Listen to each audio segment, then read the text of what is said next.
Welcome to our channel. Today we how to automate workflow management with Trello, full guide step by step clearly. To automate workflow management with Trello, start by creating a Trello account. Once logged in, create a new board by clicking on the Create New Board button. Name your board according to your project or workflow. Next, add lists to your board to represent different stages of your workflow. Common list names include To Do, In Progress, and Done. Now, create cards for each task within the relevant lists.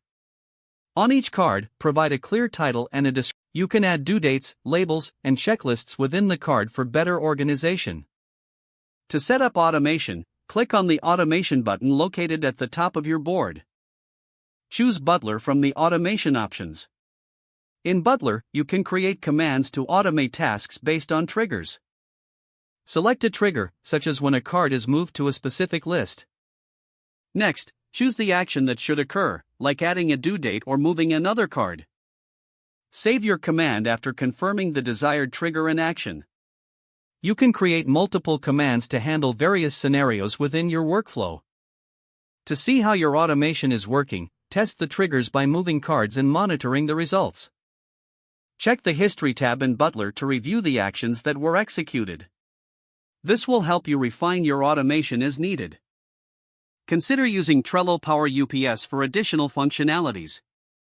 Explore Power UPS that enhance your board with features like calendar views or integrations with apps. Integrate external tools like Slack or Google Drive for more streamlined communication and file sharing. Continuous evaluation of your automation setup will ensure it remains effective. Make adjustments based on feedback from team members to improve overall efficiency. With a well-structured board and automated processes, your workflow management will become significantly easier. If the page does not load, refresh the browser or try again in a private or incognito window. Make sure you are using the correct email address, then retype it carefully to avoid small typos.